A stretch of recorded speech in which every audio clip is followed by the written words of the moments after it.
Mas antes de entrarmos na paraxá de hoje, nós gostaríamos de agradecer a todos os nossos visitantes que estão aqui. Nós vamos estudar um pouquinho e avisar também que sábado que vem nós não teremos esse serviço da manhã aqui na congregação, porque nós estaremos, Rogério já está com o endereço ali, ó, e o convite de tabernáculos. Nós estaremos finalizando, encerrando a festa de tabernáculos e Simchat Torá também, que é Simchat Torá, alegria da Torá.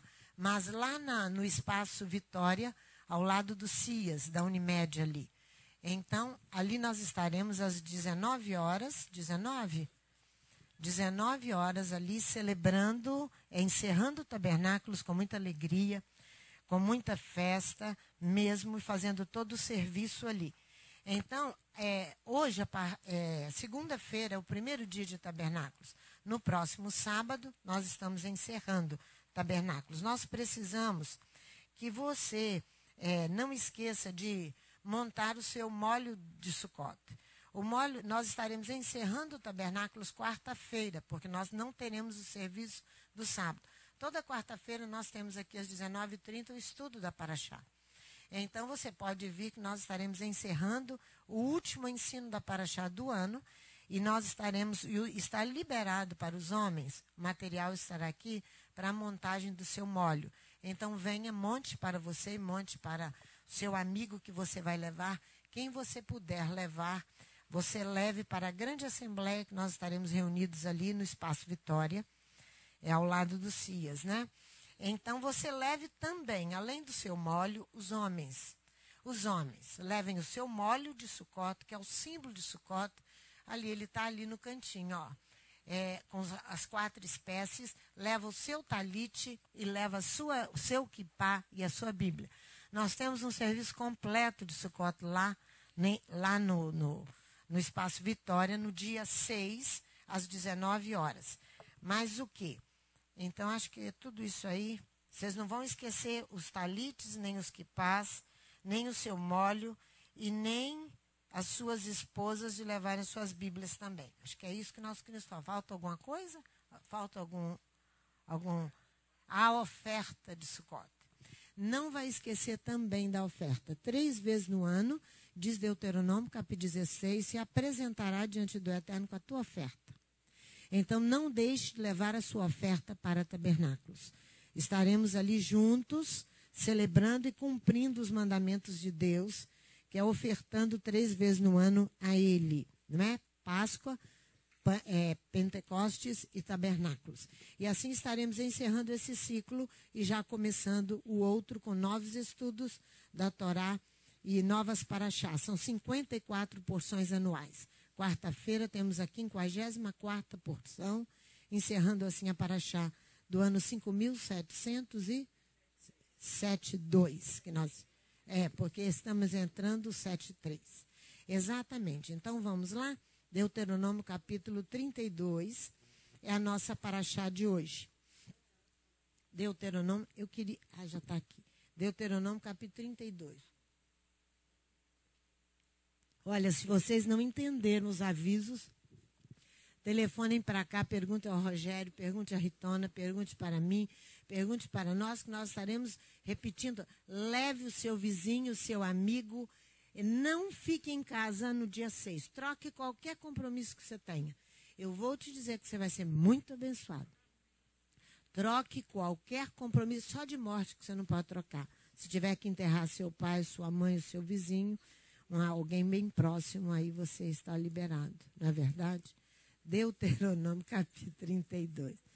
Seu pai, sua mãe, e Yeshua disse que o momento era tão importante que deixasse que os mortos enterrassem os seus mortos. Vocês vão ver na paraxá que ele é muito importante, que eu não estou brincando, não é?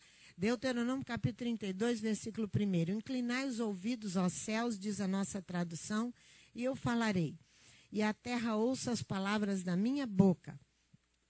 Estai à escuta, ó céus, no original hebraico, e eu falo, terra, ouve os dizeres da minha boca. Moisés aqui está convocando imperativamente o quê? Como testemunha o céu e a terra para o casamento de Adonai com o seu povo. Moisés está aqui fazendo uma convocação imperativa para o casamento de Adonai com seu povo. Lógico, com aquele que escuta, não é? Lógico, com aquele que escuta, não com aquele que não escuta. O verbo escutar significa aplicar o ouvido para perceber. Aplicar o ouvido para perceber, levar em conta os conselhos e os avisos que você e eu recebemos dia após dia. Ceder e obedecer, isso é escutar. Ceder e obedecer, isso é escutar. Então, é levar em conta os avisos que nós recebemos dia após dia. Essa é a Parashá Hazino. Deem ouvidos. Deem ouvidos. 53ª porção. Há uns dias atrás, irmãos, eu orava com 3 irmãos diferentes, com assuntos diversos, em dias diferentes, e o Espírito de Deus usou nas 3 ministrações o verbo locar.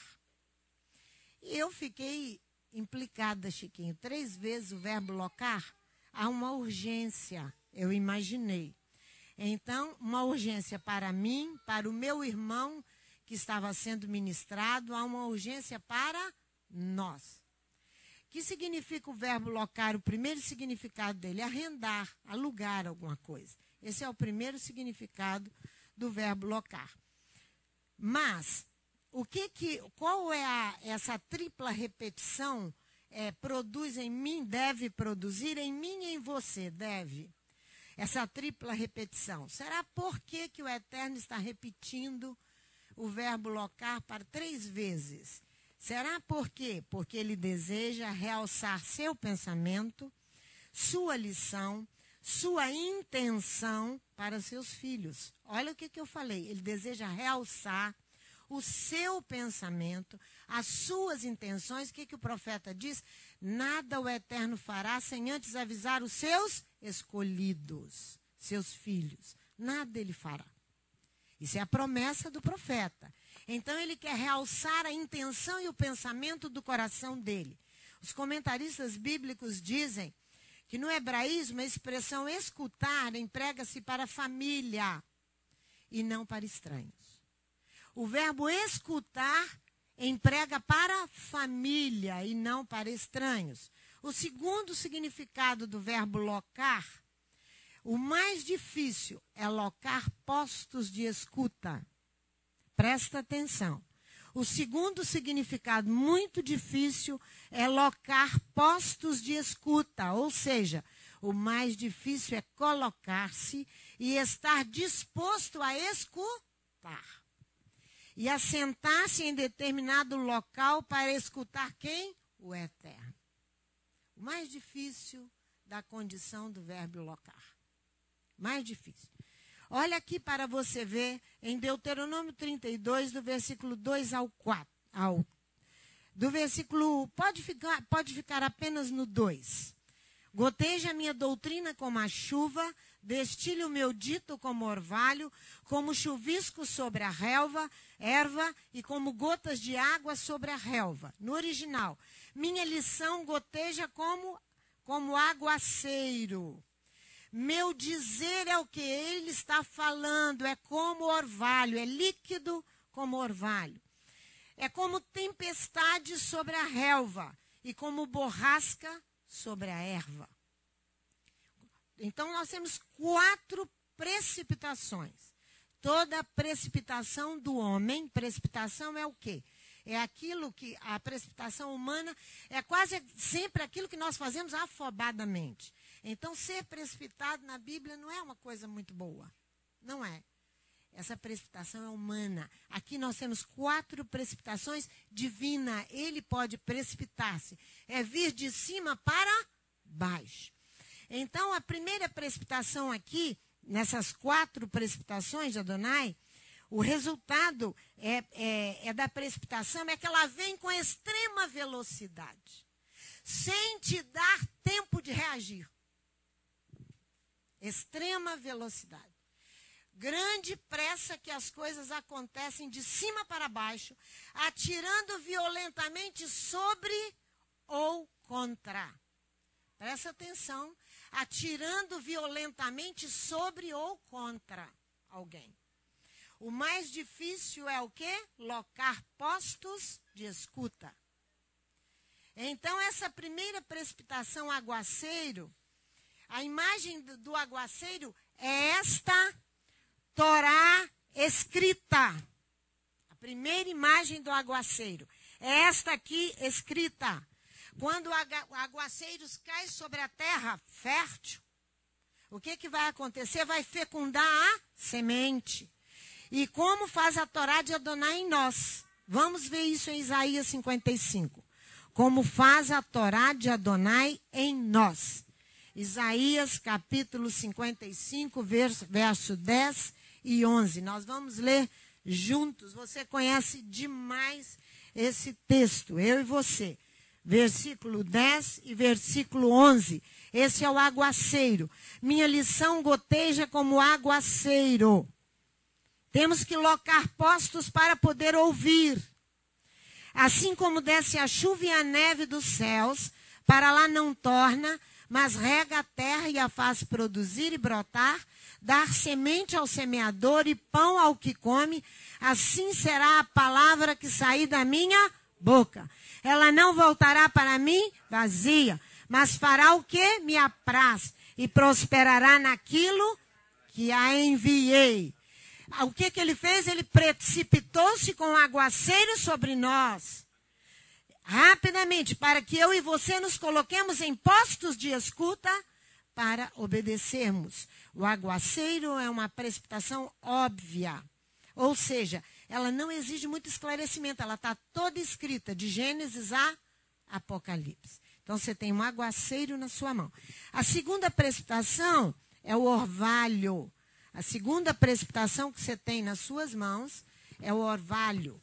O orvalho é uma precipitação silenciosa. É uma precipitação silenciosa, o orvalho. Olha só, é um tipo de precipitação atmosférica.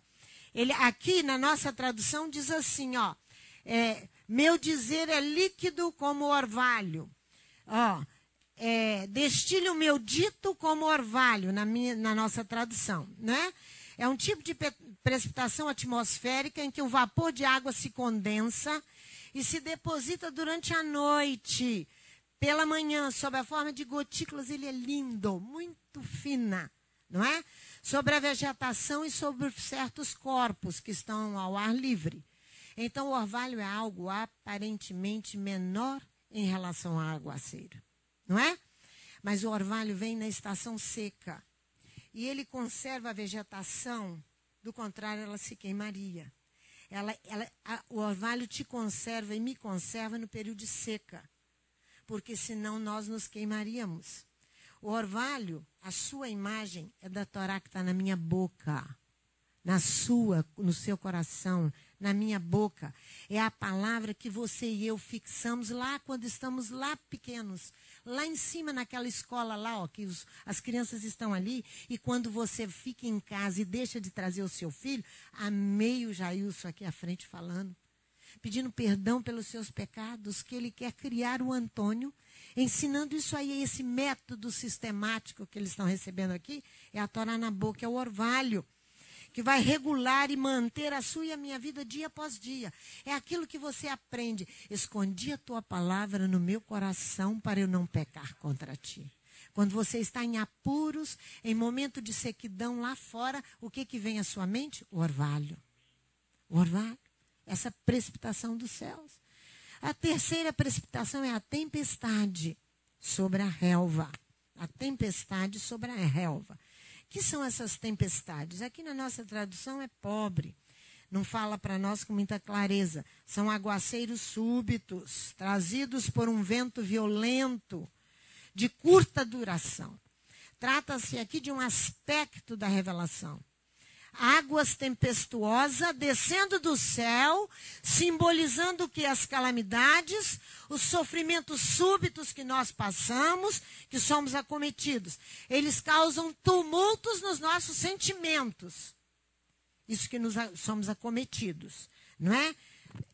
E ficamos abatidos. É assim nesse estado de enfraquecimento e de abatimento que nos colocamos nos postos de escuta.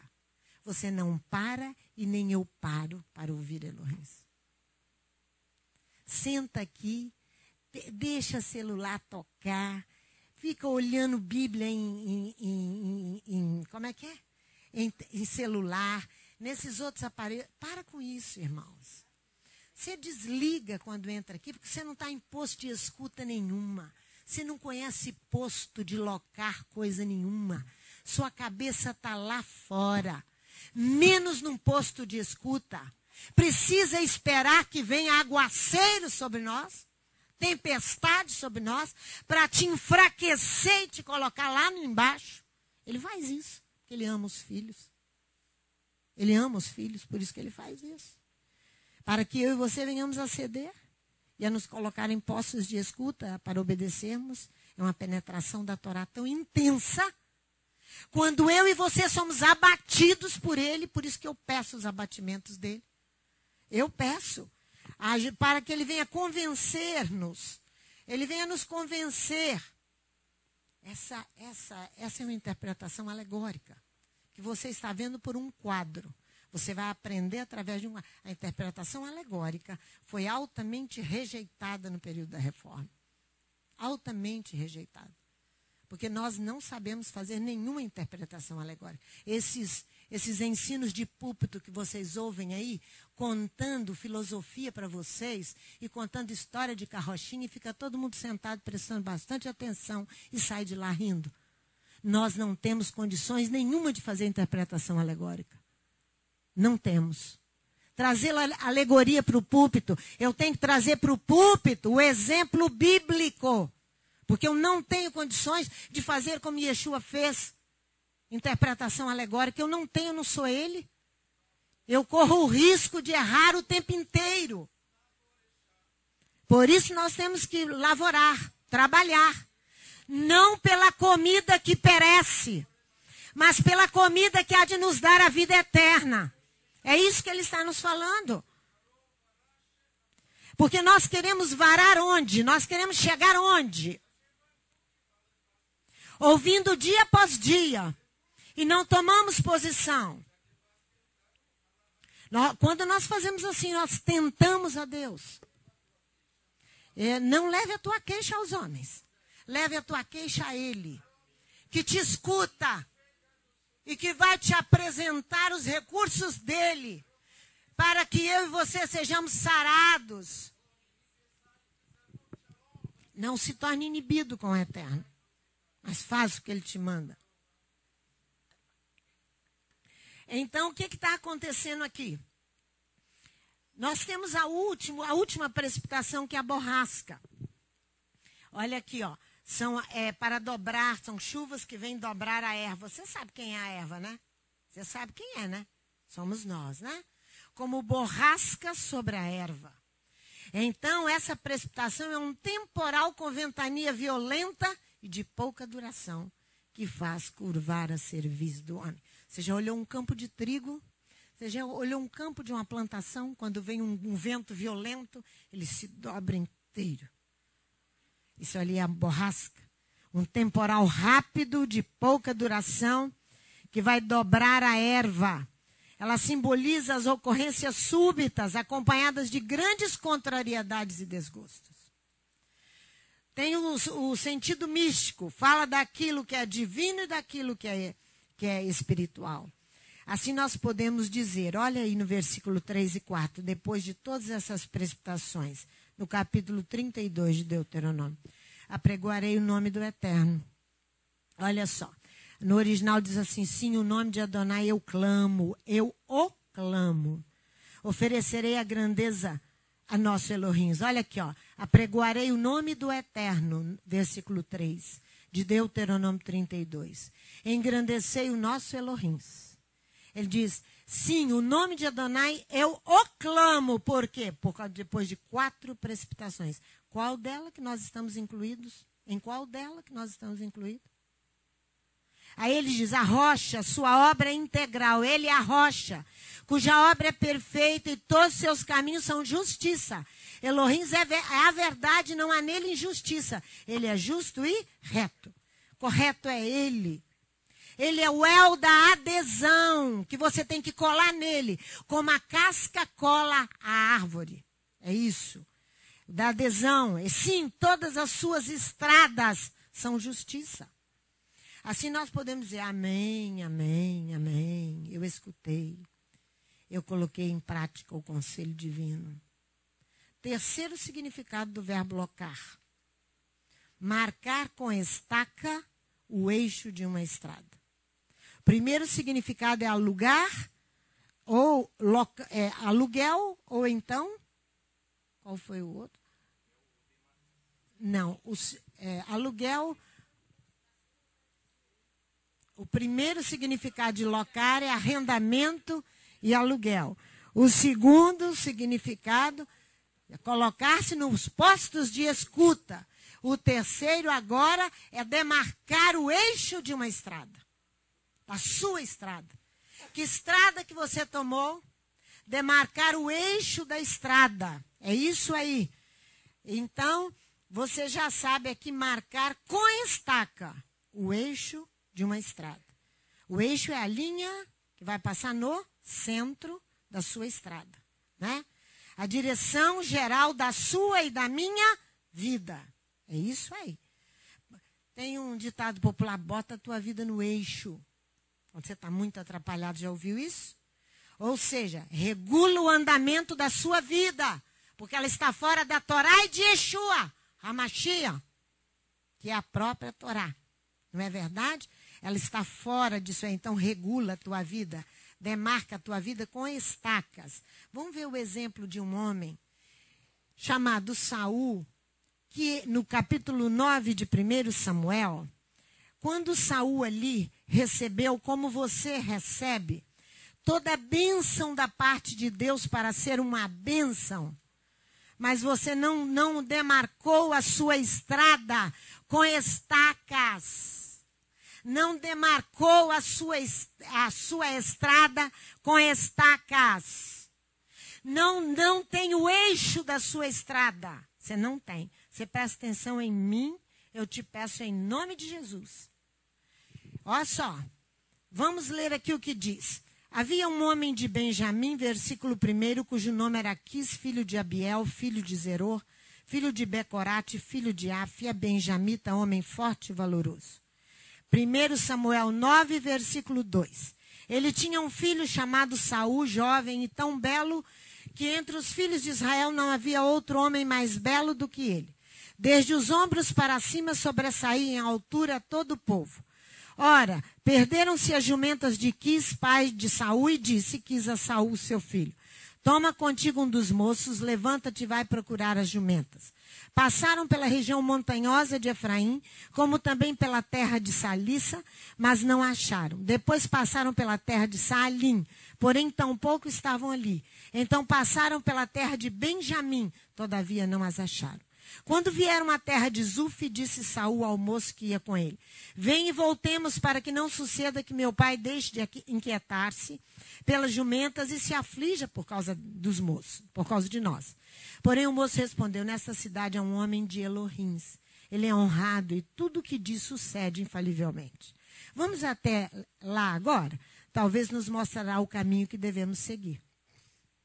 Disse Saul ao seu moço: se formos, que levaremos ao homem? O pão de nossos alforjes se acabou. O presente nenhum temos para levar ao homem de Elohims. Que temos? O moço tornou a responder a Saul: ainda tenho 1/4 de ciclo de prata.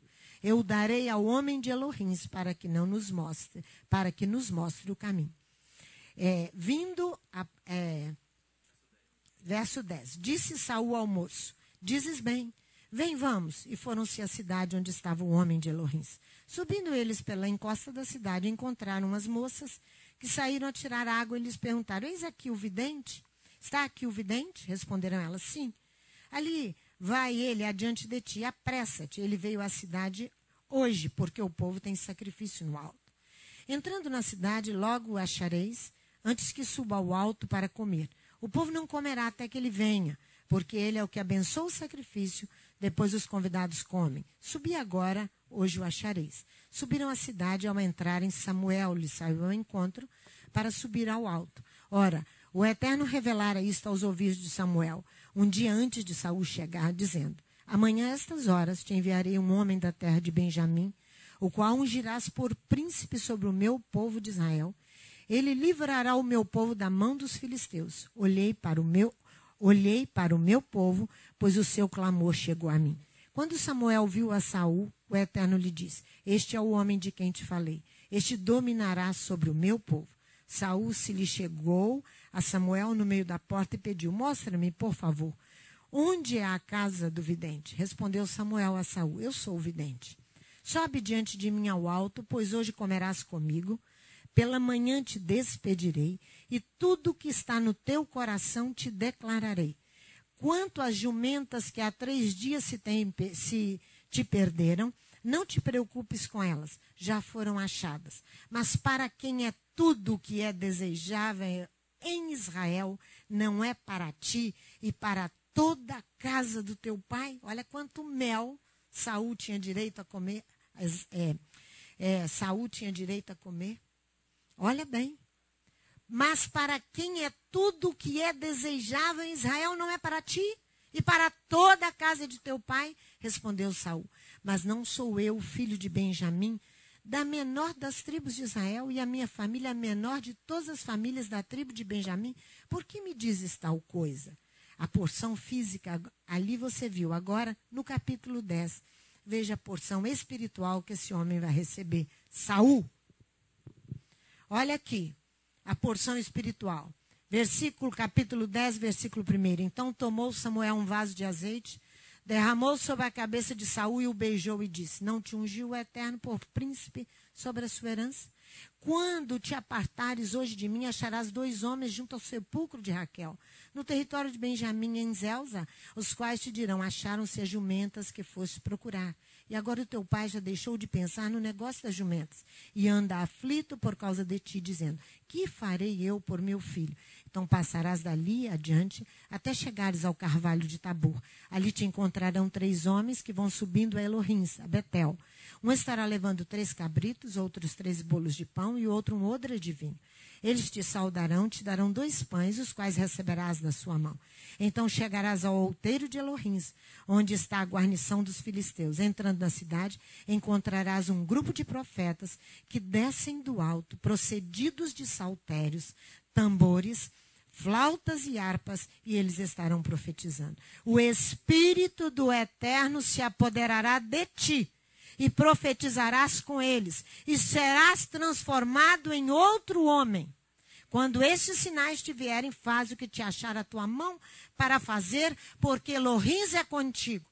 O homem recebeu porção físicas e porções espirituais, mas ele não colocou estacas no seu caminho, ele não demarcou o eixo de obediência à Torá e a Yeshua, e ele vai se perder.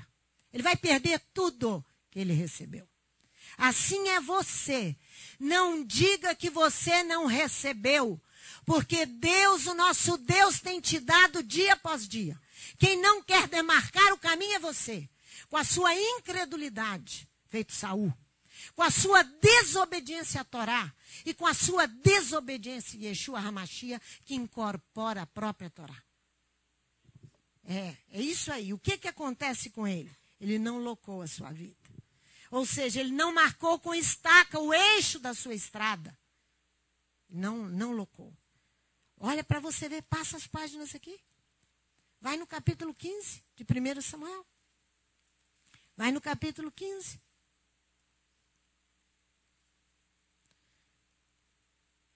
Versículo 18.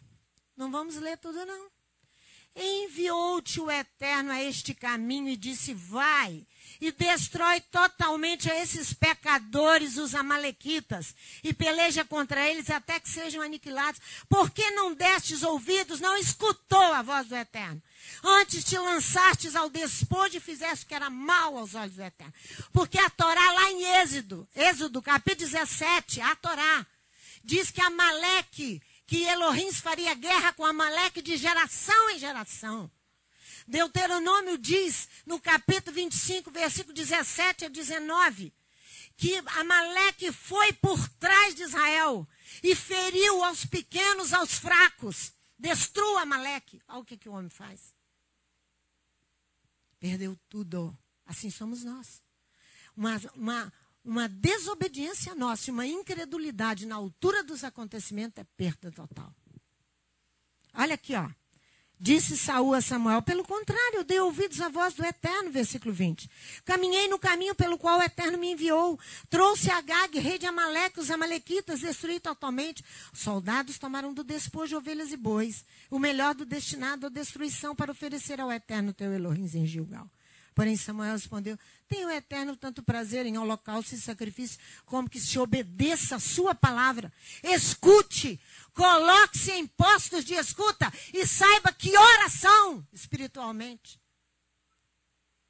Obedecer é melhor do que sacrificar, e atender é melhor do que gordura de carneiros, pois a rebelião é como pecado de feitiçaria, e obstinação é como iniquidade e idolatria. Porquanto rejeitasse a palavra do Eterno, ele também te rejeitou, para que não sejas rei sobre Israel. Aí, ó. Saul, eu pequei violentamente, transgredi o mandamento, as suas palavras, temi ao Eterno e dei ouvidos à sua voz. Ele não tinha entendido nada até aqui. Irmãos, demarcar um caminho com uma estaca é demarcar o seu caminho com a Torá e com Yeshua. Toma tenência na vida. É demarcar com isso. A estaca é um pau que nós cravamos na terra para diferentes fins. A estaca é um pau ou um ferro que nós cravamos na terra para diferentes fins. É uma esfeque, é uma escora. Primeiro é um esfeque, né? O esfeque vai sustentar. O que é um esfeque? É uma grossa peça de madeira vertical, levemente inclinada. Ela sustenta provisoriamente toda uma estrutura que está pronta a desabar. Isso que é uma esfeque. É uma estaca. Ela sustenta toda uma estrutura que está prestes a desabar. Não é? Um muro, um pavimento ou terras que ameaçam desabar. A segunda espécie de estaca é a escora. A escora vai amparar e apoiar. Peça que ampara e que apoia. O terceiro significado de estaca é o esteio. É uma peça de madeira ou de ferro que serve para segurar alguma coisa. Ela vai te dar proteção. Está fazendo a leitura direitinho aí? Põe estacas no teu caminho. Isso que é locar. Para marcar o eixo da estrada. Busque na Torá e busque em Yeshua o seu amparo, o seu sustento, a sua proteção. É isso que é a estaca. É isso aí. Sustento, amparo e proteção. Quando eu e você não marcamos com a estaca o eixo da nossa estrada, a mesma estaca será agora instrumento para a morte. Vamos ver? Juízes, será agora instrumento para a morte. Quando eu e você não marcamos o nosso caminho com estacas, Juízes, capítulo 5, lá no Cântico de Débora, você vai ver como Jael mata a Sísera. Porque Sísera não colocou estaca no seu caminho. Não colocou o eixo na sua estrada. O eixo é a Torá e Yeshua HaMashiach. Não colocou, a própria Torá vai te pegar e te matar. Porque você saiu dela, porque você não obedeceu a Jesus, o Messias, que ele diz que aquele que me ama guarda os meus mandamentos. Te ensinaram errado. Se te ensinaram que pode deixar a Torá para lá. Capítulo 5, versículo 24. Bendita seja sobre as mulheres Jael, mulher de Éber, o queneu. Bendita seja sobre as mulheres nômades. Água pediu e leite lhe deu ela. Em taça de príncipe lhe ofereceu a coalhada. A estaca estendeu a mão esquerda e o martelo dos trabalhadores à direita. E matou a Sísera, rachando-lhe a cabeça. Furou e traspassou-lhe a têmpora. Não demarca o teu caminho, não. Deixa a coisa rolar. Deixa rolar. A pastora Sandra é exagerada. Deixa rolar.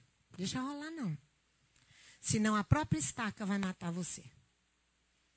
Porque ela é vida, por isso que ela corta dos dois lados. Ela é vida e ela mata. Porque se você desobedece, você procura o caminho das trevas. É isso aí. Deem ouvidos.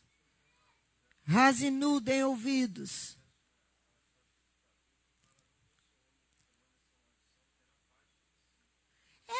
Capítulo 29, pensando o homem que diz paz. Capítulo 29 de Deuteronômio. Ali, pode ir lá para vocês verem, capítulo 29. Acho que versículo 18. Aqui do mesmo livro que vocês estão. 19, ninguém que ouvindo as palavras desta maldição, invoque uma bênção sobre si mesmo e pensa, terei paz, ainda que eu persista a seguir o meu próprio caminho, para acrescentar a sede e a bebedice. Você não tem água para beber, não tem água para tomar. Você acrescenta, deem ouvidos. Volte aqui no capítulo 32, olha o versículo 5 a 7. Corromperam-se contra ele, contra quem? Contra Adonai. Já não são seus filhos, isso é mancha, geração perversa e depravada é, porque não obedece igual Saul. E é assim que recompensa o eterno povo louco e ignorante, que recebeu tudo e não põe em prática. Povo louco, ignorante. Olha aqui o que ele está dizendo. Olha, não é ele teu pai que te adquiriu, que te fez e te estabeleceu? Lembra dos dias antigos e atenta para os anos de cada geração. Pergunta aos teus pais e eles te ensinarão, aos teus anciãos e eles te dirão. Não querem obedecer a Torá e nem a Yeshua. Você viu o fim de Saul? O que Elohim espera de um líder como Saul, rei de Israel? Que ele desfizesse toda inimizade através do extermínio, de ir à guerra contra Amaleque e não ser benevolente com Amaleque. Era isso que eu esperava dele. Por quê? Amaleque traz nas suas entranhas a inimizade e o ódio. A inimizade e o ódio. É isso que Amaleque representa. Inimizade e ódio. Então, nós temos que fazer por fé, irmãos. Nós vamos para a festa dos tabernáculos esse ano, por fé. No encerramento de tabernáculo, nós vamos orar. Vai lá para você ver tudo sobre Amaleque. Eu vou te mostrar aqui aonde Saul desobedeceu na Torá. Aqui, ó. Olha aqui, ó. Foi Êxodo capítulo 17. Foi dito por Moisés, nós vamos ter que orar isso publicamente. Mas, pastor, na festa do tabernáculo, resolva com seu Deus. Foi isso que ele mandou fazer. Resolva com ele. A ordem é essa. Vai lá e ore. Por quê? Porque você está achando que é seu inimigo. E inimigo de Elohim é o que está lá fora, o ímpio. É o seu irmão que quer manter a inimizade com os pais. É o seu irmão que não quer obedecer. Olha aqui o que diz o capítulo 17 de Êxodo, a partir do versículo 8. Amaleque peleja contra os israelitas. Então veio Amaleque e pelejou contra Israel em Refidim. Pelo que disse Moisés a Josué, escolhe homens e sai e peleja contra Amaleque. Amanhã eu estarei no cume do outeiro e a vara de Elohim estará na minha mão. Fez Josué como Moisés lhe dissera e pelejou contra Amaleque. Mas Moisés, Arão e Ur subiram ao cume do outeiro. Quando Moisés levantava as mãos, Israel prevalecia. Mas quando ele baixava as mãos, Amaleque prevalecia. Quando as mãos de Moisés ficaram cansadas, tomaram uma pedra e puseram debaixo dele, ele se sentou nela. Arão e Ur sustentavam-lhe as mãos, um de um lado e outro do outro. Assim ficaram as suas mãos firmes até que o sol se pôs. Assim Josué venceu o exército amalequita ao fio da espada, a boca de espada.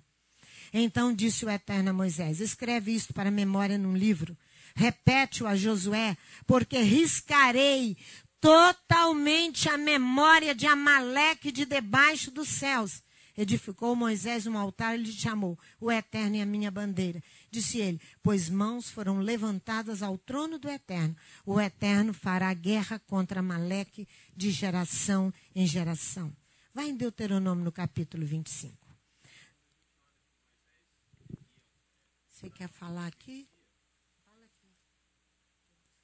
Quando a gente visualiza que Moisés levantava a mão e a nação de Israel vencia, e quando a mão abaixava, ele perdia a guerra, dá um olhar que parece que é uma mágica, né? Havia uma mágica na vida de Moisés. Não, era quem ele representava. Ele representava a Torá. Quando a Torá é elevada sobre o povo vence. Quando ela é rebaixada pelo povo, o povo perde. É porque o sacerdote, quando ele recebe toda a unção, são as mãos que são cheias. Toda a unção que ele recebe do Eterno é o enchimento de mãos. Aí você vê aqui no capítulo 25, a partir do 17, ó, lembra-te do que fez Amaleque no caminho, quando saístes do Egito, como te surpreendeu no caminho e derrubou todos os fracos que iam após ti, na retaguarda. Estando tu cansado e afadigado, ele não temeu a Elohim. Quando o Eterno teu Elohim estiver dado repouso de todos os teus inimigos em redor, na terra que o Eterno teu Elohim te dará por herança, para que a possuas, então apagarás a memória de Amaleque de debaixo dos céus. Não te esqueças. É uma ordem. Quem tem juízo, faz favor de obedecer. Você vai ver, Davi, ele é a tipologia de Yeshua. Ele, no capítulo 30 de 1 Samuel, não precisa ir lá não, ele vai lutar com Amaleque e vai vencer Amaleque. Ele luta para a sua descendência, para nós. Ele luta ali desfazendo a inimizade que Yeshua vem e quebra a barreira de separação que existia entre Israel e os povos. Mas nós levantamos outra vez. Irmãos, isso não é brincadeira, isso é uma coisa muito grave, grave, grave, grave. É uma coisa gravíssima. Eu estou avisando a vocês. Essa inimizade com Israel. Davi faz para a sua descendência. Porém, nós levantamos outra vez, né? Mas o que vai acontecer? O Eterno, então, nos diz, é tempo... Onde está? Aqui, ó. Olha o que o Eterno diz. Ali, leia o versículo comigo. É tempo de agir por Adonai, pois eles anulam a tua... Tá vendo? Pois eles anularam a tua Torá. Salmo 119, versículo 12, 6. 126. Salmo 119, versículo 126. Então, é tempo. O tempo está na hora, é agora. O tempo urge. É tempo de agir por Adonai, pois eles anularam a tua Torá. Eles desobedeceram o que a Torá disse, é isso que ele está falando. É tempo, irmãos, é tempo de julgar o mundo e condenar os que conduzem à ruína, pois eles anulam a Torá. Isso significa que eles minam as bases de sobrevivência da humanidade. Minam e do universo. Porque sem lei, nessa desordem que nós estamos, aonde nós vamos parar? Então, a única solução é obedecer a Torá. Pois eles, para que você está fazendo isso? Para a sobrevivência de muitos e muitos e muitos. Que você precisa fazer.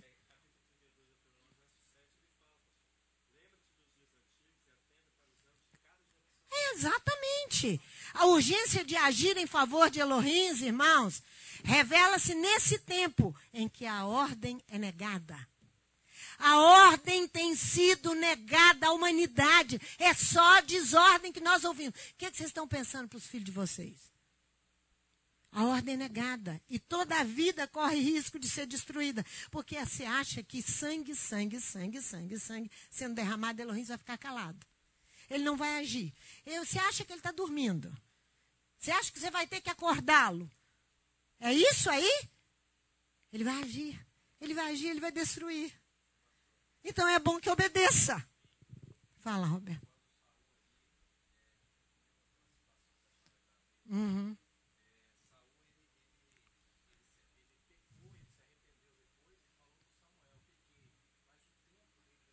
Amém, amém. Roberto lembrou muito bem. Saul, quando dizia eu pequei contra o Eterno, o tempo já tinha passado. Ele não tinha mais oportunidade de tomar nada e voltar atrás. É isso que eu estou te avisando. Por isso que eu falei, você chama o seu vizinho, você deixa tudo, só seu pai e sua mãe morrerem para você ir para lá enterrar. Mas até com a morte do seu pai e sua mãe convém que você vá. Enterra e vai para lá. O Eterno nos concede a graça, irmãos. Porque nós não somos merecedores de nada e nem temos nada além de ninguém. Ele nos concede a sua graça de tomarmos a 16ª letra do alfabeto hebraico. E profetizarmos ali naquele local que nós vamos lá, ó. A 16ª letra do alfabeto hebraico, que é o Ain. Olha lá. É o Ain. O valor numérico do Ain é o quê? 70. Na gematria é 70, é o valor numérico dele. 70, você se lembra de Daniel, os 70 anos que profetizou o profeta Jeremias estão cumpridos. Então o tempo está cumprido. Você vai ver essa letra no seu marcador de página que você vai ganhar lá. Você vai ver a letra exposta lá, porque nós estamos fazendo uma guerra com esta letra também. Que ela simboliza 70, falando que o tempo está cumprido. A letra A é um vav contido num num. Ali, tem duas pernas ali, você não está vendo? São duas letras hebraicas. O vav, que simboliza a Torá. Aonde tem um vav por aqui de Nair? Não, isso aqui não é o vav, não. Aonde tem um vav aqui para mostrar? Porque o Rogério vai fazer animação disso aqui, colocar tudo para vocês entenderem perfeitamente, mas não deu tempo. A quarta daqui. Aqui. Aham. Tá, já achei. Olha só, o vav simboliza a Torá. A outra perna simboliza quem? A outra perna simboliza quem? A sua salvação está em pé em quantas pernas? Ah, é uma só? O livro de Apocalipse diz que no final, Apocalipse, que é capítulo 15, você vai cantar o cântico de Moisés e o cântico do Cordeiro. Isso nós estamos falando no Novo Testamento. Como é que você pode separar Yeshua da Torá, Torá de Yeshua? Eu quero ver você conquistar alguma salvação assim. Aqui tem as duas pernas do Ain. O valor dele, o Rogério vai fazer melhor, irmãos. Para nós, a letra, essa letra hebraica. Irmãos, você sabe muito bem que o Ain tem um segundo aspecto. Ele é, na verdade, dois olhos unidos. Olha lá. Viu? Enxergou os dois olhos? Essas duas bolinhas, parecem duas bolinhas ali. Parece um Yud em cima. São dois olhos que ele tem. O nervo central, que recebe e interpreta os impulsos visuais por trás aqui da nossa cabeça, ó, são dois olhos conectados. Eles podem, a um elo central, ser vistos na forma da letra. Olha aí. Os olhos não são realmente o local verdadeiro da faculdade da visão. Você sabe disso. Os olhos são as janelas pelas quais passam a luz. No livro do Deuteronômio está escrito que os mandamentos devem estar entre os nossos olhos. Vamos lá? Deuteronômio 6, versículo 8b, lá no Shema. O mandamento tem que estar entre os nossos olhos. O olho é só a janela. Mas a faculdade da visão está aqui por trás, da cabeça. Os médicos que estão aí sabem melhor que eu. Irmãos, mais ainda, essa letra compõe o acróstico do Salmo 119. O Salmo 119 é composto do acróstico das 22 letras hebraicas. Aquele versículo está dentro do acróstico que representa a letra Ain. Se vocês pensam que a pastora Sandra sabe grandes coisas, não sei não. É o Eterno que abre os nossos olhos e nos mostra que o tempo está cumprido. E você precisa colocar estacas para demarcar o eixo da sua estrada. Então você vê aí, ó, Deuteronômio 6, versículo 8. Também as atarás na tua mão por sinal, e te serão por faixa entre os teus olhos. Estarão como diadema entre os teus olhos, para que você veja a maravilha da lei do Eterno, que sara e restaura a nossa alma. Todas, irmãos, o mais impressionante que eu fiquei apavorada, Chiquinho, que quando eu vi que a história da letra Ain fala de Amaleque. A Torá é escrita em letras grandes, médias e pequenas. A Torá é escrita. Então, a maioria das letras tem tamanho médio. A Torá é aquela que você viu tirar aqui da arca, vir aqui, fazer todo o serviço ali. Então, há muitos exemplos de letras pequenas e letras grandes. A primeira palavra do Shema é escrita com um ai grande. Rogério vai colocar isso tudo para vocês. Não deu tempo. É escrita com um ai grande, ela sobressai na letra, na palavra.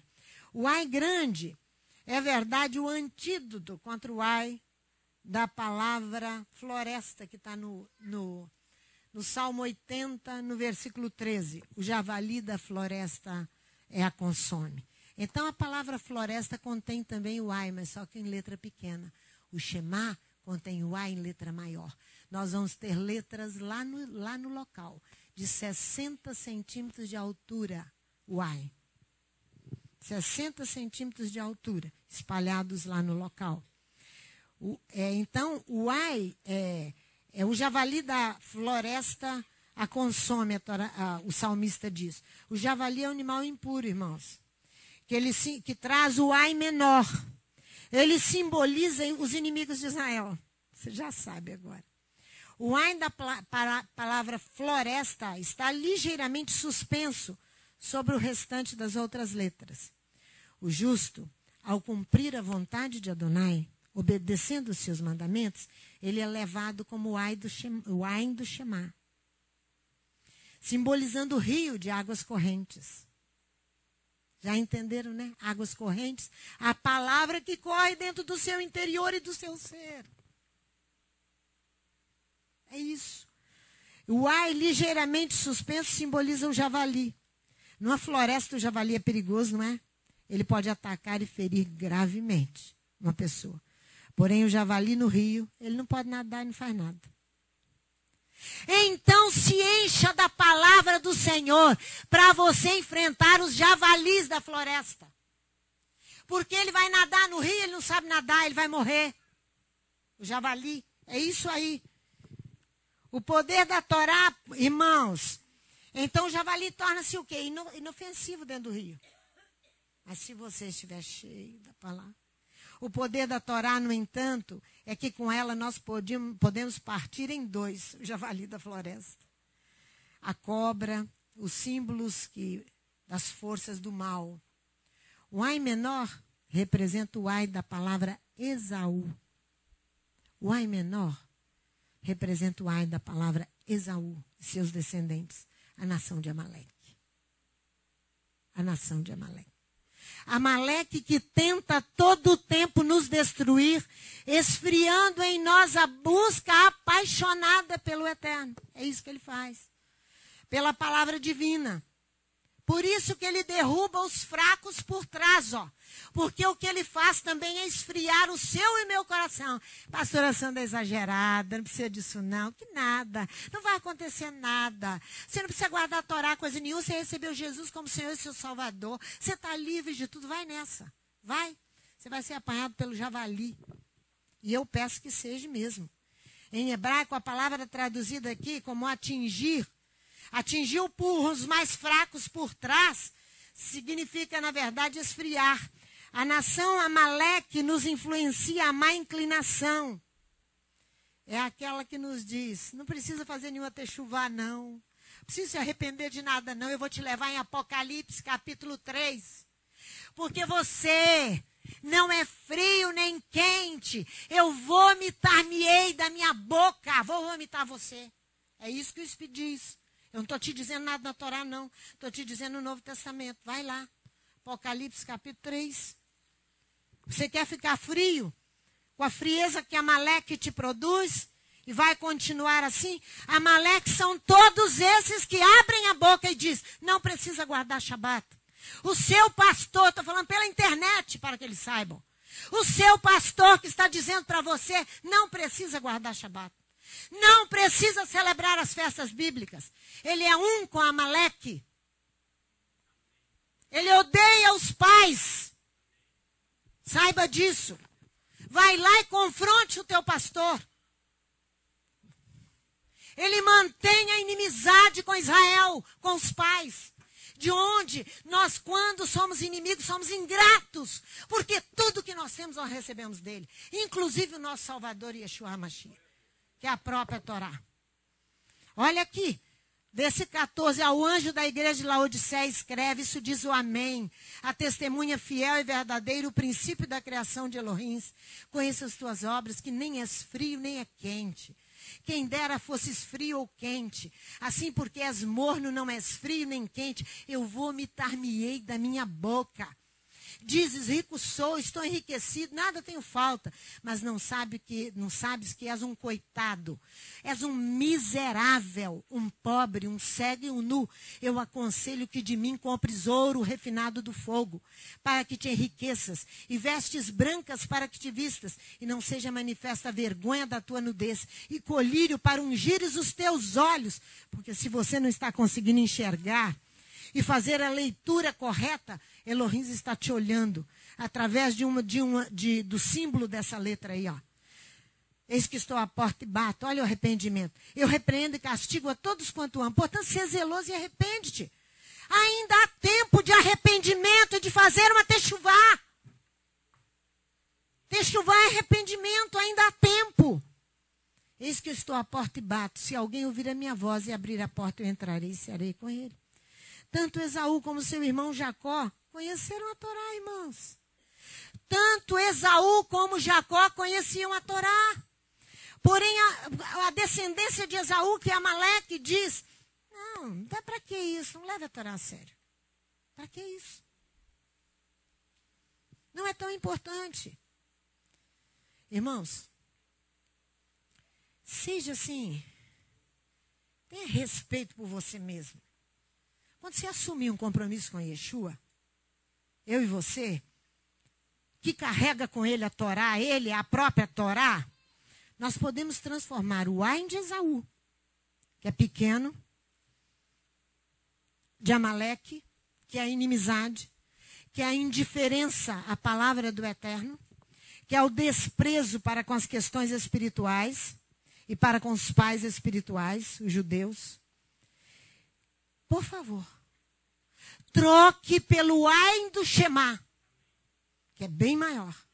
O Ain do Shema, que é o que simboliza o amor a Elohim, a sua Torá e ao seu povo. Sendo assim, irmãos, o Ain, além de possuir 2 olhos, ele tem a salvação, as 2 pernas.